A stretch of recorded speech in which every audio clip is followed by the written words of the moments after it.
Jordan Peele's latest horror movie Us is currently tearing up the box office, and its ambitious, abstract finale has undoubtedly left everyone leaving the cinema a little perplexed. The sheer openness to potential interpretations is perhaps best summed up when Red, the doppelganger of Lupita Nyong'o's Adelaide, answers her double's cries to know who or what her family are with the simple response, "We're Americans." The connotations of that will mean different things to different people, but taking into account the film itself and conversations had by the cast and crew, there are answers to be found. I'm Josh from WhatCulture.com, and this is Us. What does the ending really mean? Us reveals a surprising amount about its antagonist from the get-go, literally sitting the characters down to explain just who the hell they are.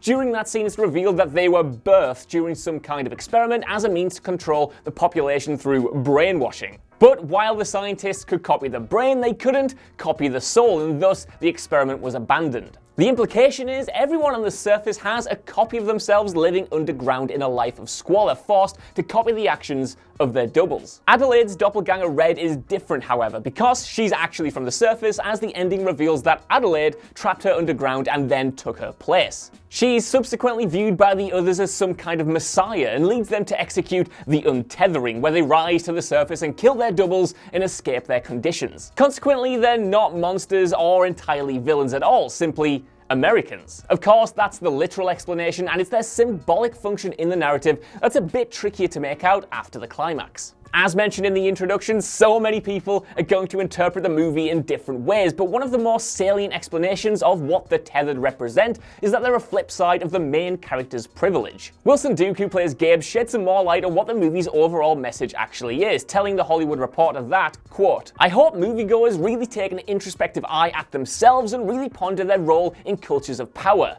Who do you render speechless? Who do you render invisible? Who bears the burden of your privilege?" End quote. Peele makes it a point of showing the audience just how well off the protagonists are. They're essentially the perfect nuclear family, rich enough to not worry about money, enjoy long vacations, and buy a boat on a whim, albeit a broken down one.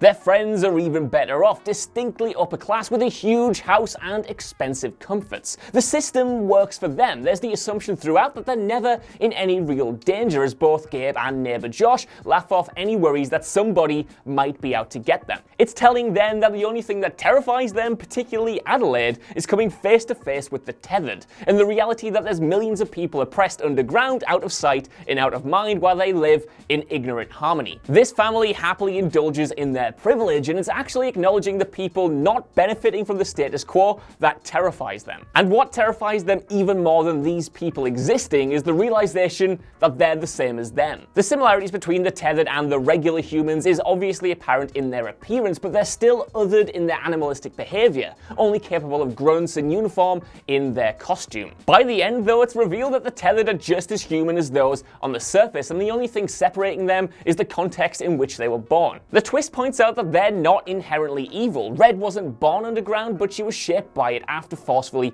being put there. The divide between these two groups isn't some good, evil, natural order, but simply down to environment and context. And that's what scares Adelaide so much, is acknowledging that forces her to think about her own societal privilege and how it works to further oppress these doubles. In the movie, there are people suffering so she can enjoy her life. That Adelaide is from the underground further highlights this. She actively had a hand in damning her double to these conditions. She dragged Red down from the surface. She actively contributed to this system and then suppressed the memory of it so it didn't derail her life above ground. Her refusal to acknowledge those actions kind of echoes how societies in general struggle to come to terms and own up to their own role in oppression throughout history and even today. And this all plays into the explanation, or maybe lack thereof, of how and why these doubles were created in the first place. Who specifically was in charge? Why/when was the project abandoned? How does the tethering process even work? And how the hell did they get access to those sick jumpsuits? While there'll be plenty of people frustrated that the movie doesn't offer any in-universe answers to these questions, the ambiguity is purposefully maintained to support the idea that the tethered are representative of any institutional or social inequality. Nobody knows for sure why the doubles were created or how they persist, just how you can't pinpoint any one origin for class inequality or racism, but they're still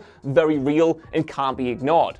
And this is the great thing about the tethered, as while I viewed them under this lens of the class/privilege prism, they don't necessarily reflect one specific social group. Peele has mentioned that no matter what you identify with in the movie, whether it's class or race or anything else, the point is you're still identifying with an us, a group of some sort. And when you identify with an us, that inherently creates a them. The twist is all about further blurring distinctions between those two groups of people. These same sentiments were also echoed by the movie's composer, Michael Abels, who said, quote, "To me, the doppelgangers represent the underprivileged. They could be any one of us, except that we're somehow the lucky ones and they aren't. You are both terrified by the doppelgangers and you empathize with them." So in the end, while the logic of the universe leaves a few loose threads to debate, it makes sense from an allegorical perspective. It's not just about race or class or any whole number of social inequalities, but more about introspectively analyzing your own failures and learning to blame us instead of jumping to always blame them. The twist about the tethered and Adelaide being the one who dragged Red underground only underlines this even more. As Peele puts it, think about this as sort of the collective dark side of all of us, and that way, if you're looking at the problems of the world and pointing your finger out, then ask yourself, what's my part in it? So that's my interpretation of Us's ending. I want to know what you guys think down in the comments below. Did you even enjoy the film, and what did you think coming out of it? And while you're there, could you give us a like, share, subscribe, and head over to whatculture.com for more listed videos like this every single day. Even if you don't though, I've been Josh, you've been watching What Culture, thank you for watching, and I'll see you soon. Bye.